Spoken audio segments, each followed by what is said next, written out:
Hey guys, I'm Bevelyn and welcome to Dispersed. If you're new here, thank you for stopping by. I hope you subscribe, and if you're a returner, thank you for always supporting me.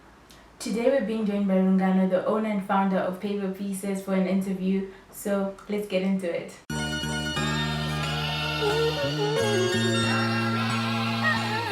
When life becomes a trip, pack a bra, get a grip. So when the cup runneth over, the fam will get to sip. Yeah. Hi Rungano, how are you? I'm good, thanks, babe. How are you? I'm alright. Compliments of the new season. Happy 2021. Girl, we made it. We literally made it. It's been a rough 2020. How has it been coping with COVID and stuff? Honestly, this pandemic has taken me for a ride. Like, I feel like this thing of making mystery is not something that I signed up for. Bro, we are all struggling. Like, COVID is literally that uncle that came to stay with you without telling you and is not leaving. And we all have that uncle. Yeah. I'm so tired. But at the same time, I mean, there are things that I appreciate doing, like spending more time at home. Yeah, because I realize that I spend a lot more time just not at home. Yeah. And like also like reflecting and like thinking of what really matters to me and just being really intentional about what I do. But yeah, I'm tired. Yeah, but let's hope it'll all be over soon. So you're the owner and founder of Paper Pieces. Do you want to tell us what is that about? Yeah, sure. So Paper Pieces is a sustainable jewellery brand where I upcycle paper to make beads, which I can use to design different types of earrings. So for example, like what I'm wearing. Yes, we see them. And yeah, so far I'm just making earrings, and it's all like feeding into like eco-friendly, sustainable jewelry and upcycling. Oh, that's great. How did you get about starting that? Like, what inspired you to start that?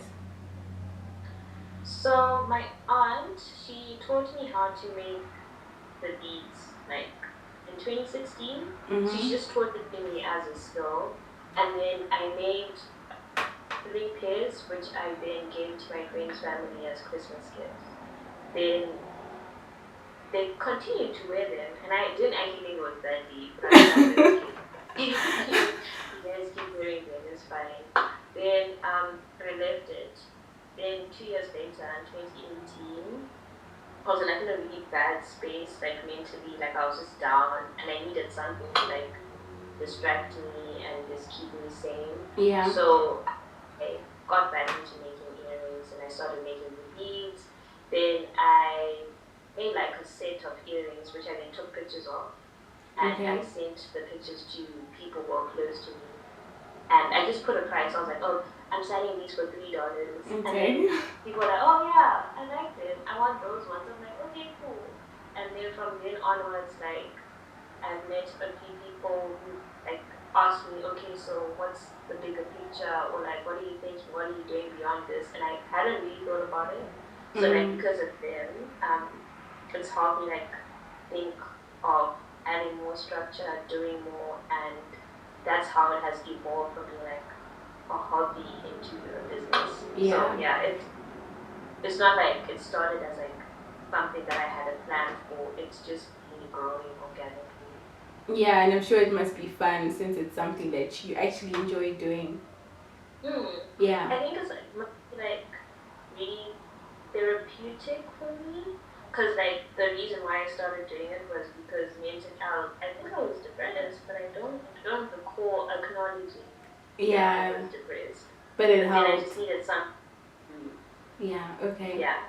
So how is it being like a young business owner? Like, yeah, what are some of the obstacles you've been facing along the way?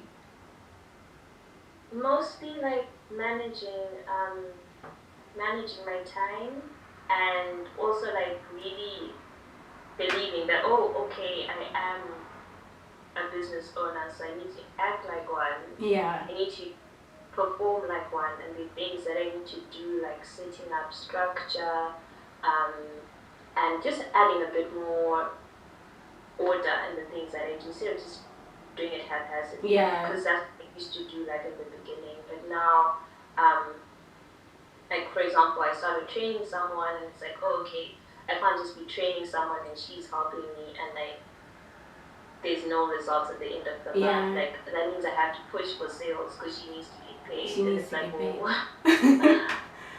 You're now an employer. You can't just be playing games anymore. Like, okay, I'll see you tomorrow. I can't just do that. So, but I think overall it's really improved my self belief and being like, oh girl, you can do this. Like, you did that. You can start something and you can create something, and yeah, that's really improved my confidence in myself and the things that I'm capable of doing. Yeah, so like it should be growing big. I mean, you now have an employee, so it must be working. Whatever you're doing must be working. How has it been managing your business in the current pandemic? Like, were you affected by the pandemic, or since you're like just you and your one employee, it hasn't been really like affected? Well, so I started training her last year in November. Okay. So maybe like before that, I'd say the issue or the main obstacle for me has been not having that access to markets like people used to be. I mean, I'm not big on selling at markets, but it's a lot more difficult. Well, not difficult, but like now I have to be conscious of how I'm marketing myself on social media, because that's where I sell, you know. So now I have to make sure that my social media game is on point and improving, so that people like see that, oh, okay, she might not be at a market at Avondale or the Stables market, but you know, she's there and you can order something online, even though I don't have an online shop. But then I kind of want to, or I have been using Instagram and Facebook as like my online shops. But also the issue with that is certain things that can be which can prevent me from growing more. So not having a shop where people can walk in and then they see it and they buy. Like now it's limiting people to, oh, I have to order online and not see the actual. Can't just walk into a shop. So I'm just trying to figure out how I can work around it. Also, like taking into consideration that it's a pandemic. You also want to like limit your contact with people, reduce your movements, and all of that. Yeah, I mean, social media has been like quite effective for a lot of businesses during the pandemic, because that's now the only way you can like interact with your customers and stuff. So it's like, it's really helped in terms of trying to market. But then the only issue, like for instance you said Instagram, the only issue then becomes you're only restricted to people who are on Instagram. So which is like, it just makes me, I guess it's a bit of a motivator, because then I'm like, okay, if a small portion of my market then who I can be talking to would be interested, because literally Instagram is just like a small portion of the people the market who would be interested in buying. So I guess it gives me that drive to be like, okay, there are more people who would be interested in getting this. I just need to find ways to get access to them. So I don't know how to do it yet, but honestly it's just a matter of like trial and error, seeing what works and what doesn't. Okay. So your customers, like when it comes to delivery, like how do you get in touch with your customers in terms of delivering the product? So at the moment we work on a convenience basis. So usually if you're ordering in Zim, it takes 2 days to get your earrings. And then that's when I then communicate with the customer and we agree on a location to meet. Which is also like a bit difficult sometimes because sometimes we don't find a location that's convenient for the both of us. And then that can result in a delay in the person getting the earrings. Which is why I like that physical shop, which I am working on, not mine, but working on being present in an actual shop, yeah. It's not a hassle for someone to get the earrings. You just tell them to go to a certain place and they go and they get them. And you don't have to go through me to do it.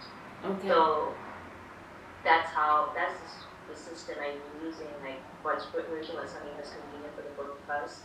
And ideally, because now we're back in lockdown, there are local courier services who deliver products for you. But the thing is with earrings, they're quite like low cost. So it might end up actually costing a bit more to, let's say someone is ordering one pair of earrings. Yeah. And then delivery cost is $5. Yeah. It won't make sense. Yeah, it won't make sense. You know? Yeah, unless the person is ordering like 5 pairs of earrings, then okay, that makes sense. But if it's one, it's easier to just meet up with the person and then do the handover. Okay. So do you do any products from outside, like to Zim, outside of Zim? Do you do any deliveries or, yeah? Yeah, so right now I have stock in Germany and stock in the UK. Okay. I was slow on that because I think I've run out of stock in the UK. Look at you growing. Yeah. No, but and also I will be selling in Canada very soon, and also this is like really thinking into the bigger picture of one day being able to like ship worldwide, and yeah, everyone gets paper pieces. Yeah, they're really pretty. I mean, I bought some for my mom and she loves them. Like, she literally finds an outfit that matches with the earrings so that she can wear it. So yeah, you're doing a really, really great job. So other than paper pieces, what else are you doing in life? What else are you working on? Yeah. So right now I am supposed to be getting to my 3rd year for my degree where I'm studying gender studies here in Zim. And then I'm also working in a design thinking team where we do research for like different projects. Okay. And it's like a way of creative problem solving and matching whatever results we get from that research to the company or project solution. Okay. Solution problem. I think you're finding a solution to a problem, so project solution. Well, it's true, I'm not lying. Yeah, so how are you balancing all of that? I mean, that's a lot for one person to do, like a business, school, work. It's a lot. I'm not gonna lie, it's a lot. But then I realize I get bored easily. So it's good for me to do different things that I enjoy. It's just like now I'm trying to learn how to manage my time and also incorporate like my time for rest and like self-care and stuff, because last year I think I could, because of this idea that I had that I get bored easily, I committed myself to a lot of things. Yeah. And towards the end of the year, I think I was burning out. And so like now I realized that okay, there's something that I need to let go of, that I don't need to be doing, even though it's interesting, but it's not necessary for me to be doing it. I can let it move past me. So I'm learning how to like manage my time, and it's not easy, it's really hard because you need to be really disciplined. But so far that's the trick that I think will most likely work. And even when I'm doing a lot, I just need to make sure that I also allow myself to rest. Yeah, your resting is very important. Yeah. Especially in these times. you will burn out and stuff. So what are you studying? You said you're studying. What are you studying? Gender studies. Okay, how's that going? Like, I mean, we're in a pandemic. It's like different from learning like face to face and stuff like that. And there's a lot of changes happening. How is that going for you? I'm tired of school. I'm so tired. I'm so tired of school. Aren't we all, girl? Guys, I'm tired, but I really love what I'm studying. Although I haven't figured out how I'm going to apply it for graduation. Yeah. But things have changed. Like before, our lectures were all like in person, but now, like last semester, it was a combination of online classes and physical meetups.